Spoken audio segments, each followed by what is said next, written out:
Subscribe कीजिए बिन Nasir network को और हमारी फैमिली का हिस्सा बनिए।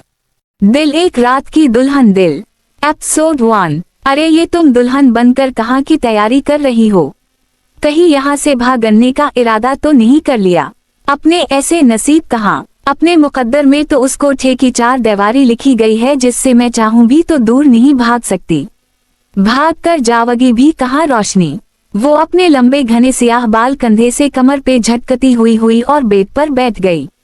आज के इस दौर में तो औरत घर की 4 दीवारी में अपनों में महफूज नहीं और तुम यहाँ से बाहर जाने का सोच रही हो।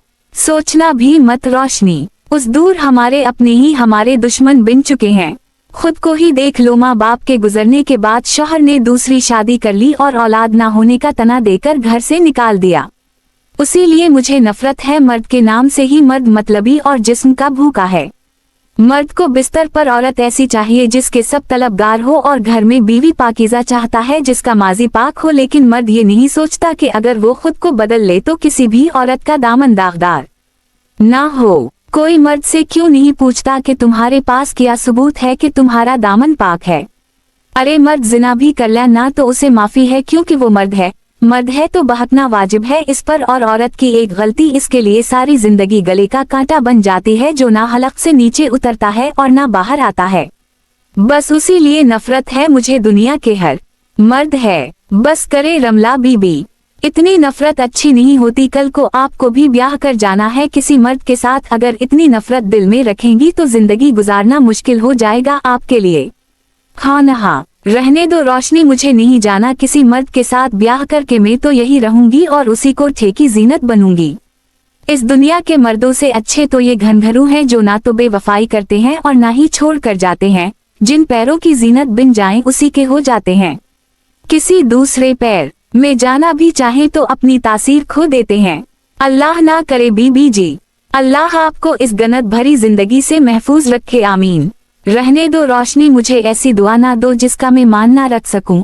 अगर आज मेरा बाप मेरे सर पर होता तो शायद मैं तुम्हारी दुआ पर आमीन कहती, लेकिन अब नहीं कह सकती क्योंकि जो बाप अपनी बेटी के सर पर शफकत का हाथ नहीं रख सके, अपनी बेटी को दुनिया के सामने बेटी ना कह सके, ऐसे बाप से तो मैं बिन बाप के ही अच्छी हूँ। अगर मेरी माँ को जिल्लत के इस गड्ढे से निकालने का वादा किया ही था उसने तो पूरा निभाता, मगर नहीं। उसके लिए मेरी माँ से निकाह करना तो आसान था मगर अपने घर की जीनत बनाने से डर गया क्योंकि वो एक इज्जतदार खानदान का वारिस था और मेरी माँ इस कीचड़ का दाग थी। ये इज्जतदार खानदानों के मर्द हम झियों को बिस्तर तो सजा सकते हैं मगर घर नहीं बसा सकते। घर बसाने के लिए तो इन्हें एक इज्जतदार औरत चाहिए जो बस उनकी होकर रहे, किसी और ख्याल भी उन पर हराम हो और खुद चाहे दुनिया की हर औरत पर नजर रख ले। इन्हें कोई खौफ खुदा नहीं। मैं तो ये सोचती हूँ कि औरतें पता नहीं कैसे मर्द की बेवफाई पर खामोश रह लेती हैं सिर्फ उसके लिए कि उनका घर ना खराब हो जाए, उनके दामन पर तलाक का धब्बा ना लग जाए। अरे ऐसी औरतों को तो डूब कर मर जाना चाहिए। ये खुद मर्द को आजादी देती हैं और फिर कोनों में मुंह छुपा छुपा कर रोती हैं। बीबी अभी आप कम उम्र हैं, इन बातों को नहीं समझ सकती। इज्जत की रोटी जलत की इस जिंदगी से लाख गुना बेहतर होती है। मुनाफिक मर्द जैसा भी हो लेकिन अपनी बीवी की तरफ उठने वाली हर गैर निगाह इसका सीना चीर सकती है। मेरे शौहर ने तलाक मुझे खुद नहीं दी थी बल्कि अपनी माँ और बहनों के दबाव में आ गया था, और मेरे भाई ने मुझे इसलिए पनाह नहीं दी क्योंकि मेरे दामन पर बदकिरदारी का धब्बा थोप दिया गया था तलाक की वजह बनाकर। जरूरी नहीं कि बर मर्द ऐसा हो। मेरी जिंदगी जैसी भी गुजरी गुजर गई, लेकिन आप अपने लिए ऐसी जिंदगी की दुआ कभी मत करना। यहाँ मर्द औरत को सिर्फ गोश्त की दुकान समझते हैं, आते हैं जिस्म नोचते हैं और एक गुसल से खुद को पाक कर लेते हैं। लेकिन हम औरतें अपना नामा आमाल गुनाहों से भरती जा रही हैं। पता नहीं किस मुंह से जाएंगी खुदा के सामने, दस्ता नहीं हमारी बख्शिश होगी भी या नहीं। सिर्फ और सिर्फ इस पीठ की खातिर हम खुद को उन हूसी भेड़ियों की सिपर डाल कर देती हैं जिनके दिल शायद हैथर हो चुके हैं।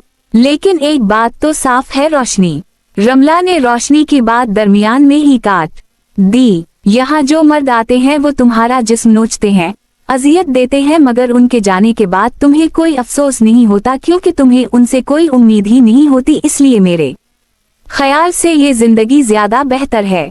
तो ब करे बीबी जी, अल्लाह आपको इस जिल्लत से बचाने में तो दिन रात यही दुआएं करती हूँ कि कोई नेक इंसान आए और आपको यहाँ से ले जाए।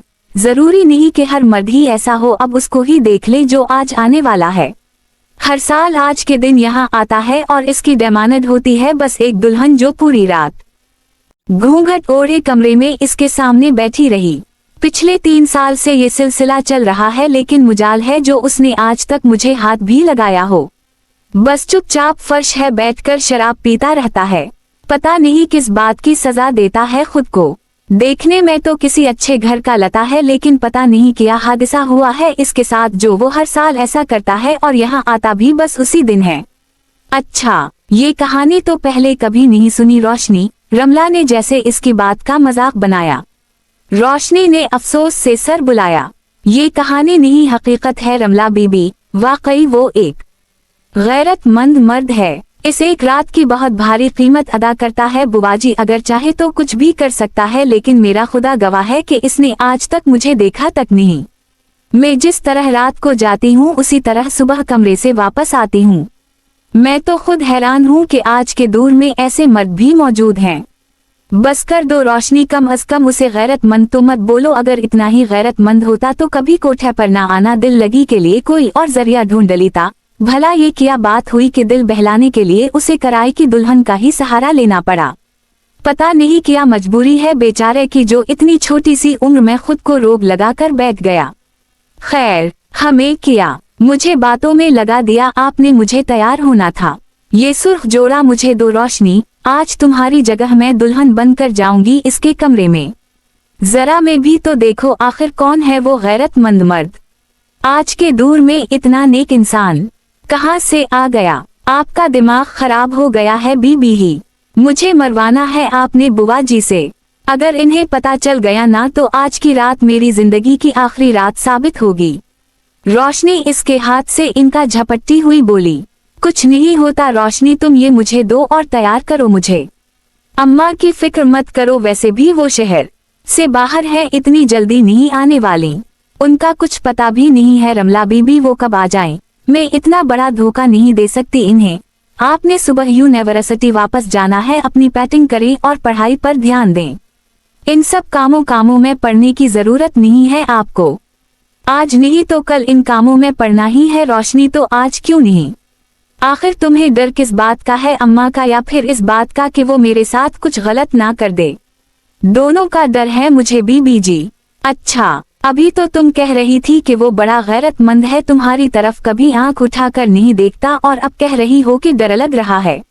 वो इसलिए बीबी जी कि आप जवान हो और खूबसूरत भी, लेकिन मेरी तो उम्र हो गई, कहीं उसकी नेस्त बदल गई तो आप में भी इतनी प्यारी कि कोई भी आपको देखकर डगमगा जाए, वो तो फिर नशे में होगा। आप खुदा के लिए मुझे ये लहनगा वापस कर दें और अपने कमरे में जाएं। नहीं रोशनी, एक बार जो मैंने सोच लिया वो किए बगैर अपने कदम पीछे नहीं बटाती हैं। तुम मुझे तैयार करो जल्दी और इस कमरे में पहुंचाओ। मेरे कमरे में मेरे मौजूद ना होने का किसी को पता ना चले, ये जिम्मेदारी भी तुम्हारी है। लेकिन बीबी जी, लेकिन वीकन कुछ नहीं रोशनी, में ये पहन कर आ रही हूँ। जबरदस्ती लहनगा उठाए वॉशरूम चली गई और कुछ देर बाद बाहर आकर ड्रेसिंग के सामने बैठ गई। करो मुझे तैयार, अंदाज हकमाना था। रोशनी बेबसी से आगे बढ़ी और उसे तैयार करने में मसरूफ हो गई। एक बार फिर सोच ले बीबी जी, अगर कुछ हो गया ना तो इसका अंजाम हम दोनों के लिए बहुत भयानक होगा। जब रोशनी इसे तैयार कर चुकी तो उसे रोकने की एक आखिरी कोशिश की, मगर रमला ने घूंघट चेहरे पर गिरा लिया। चलो रोशनी, मुझे इस कमरे में छोड़ दो चुपचाप, और मेरे कमरे में जाकर मेरे बिस्तर पर लेट जाओ ताकि अगर कोई आ भी जाए तो टेंशन ना हो। रोशनी को बाजू से खींचती हुई कमरे से बाहर ले गई और रोशनी ने डरते डरते मतलूबा कमरे का दरवाजा खोलकर उसे अंदर जाने को बोला और खुद तेजी से रतला के कमरे में चली गई। ये किसी कोठे का कमरा है या दुल्हन का? रमला हैरत ज़दा सी कमरे की सजावट पर नजर डालती हुई बेड पर बैठ गई। हद है वैसे अजीब शौक में इन अमीर ज़ादों के। यही पैसा किसी गरीब की बेटी को दे देता, भला किसी का भला हो जाता। मोबाइल का कैमरा ऑन करते हुए अपनी चंद तस्वीर बनाएं और फिर दरवाजे के बाहर कदमों की आहट सुनकर तेजी से फोन तकिए के नीचे छुपाया और घूंघट ओढ़े बैठ गई। कमरे का दरवाजा खिला और वो काली शलवार कमीज पहने कंधों पर शाल फैलाए रमला की तरफ देखे बगैर चुपचाप सोफे पर बैठ गया। अरसला सर झुकाए बैठी रही, उसके दिल की धड़कन बढ़ चुकी थी। आज पहली बार वो किसी अनजान मर्द के साथ एक बंद कमरे में मौजूद थी, जिसकी मौजूदगी इसे किसी अनजाने खौफ में घेरा चुकी थी। वो सोफे से उठकर बेड की तरफ बढ़ा और रमला का तो जैसे सांस ही अटक गया हो। दम साधे इसके कदम बेड की तरफ बढ़ते देखने लगी और थर थर कांपने लग गई।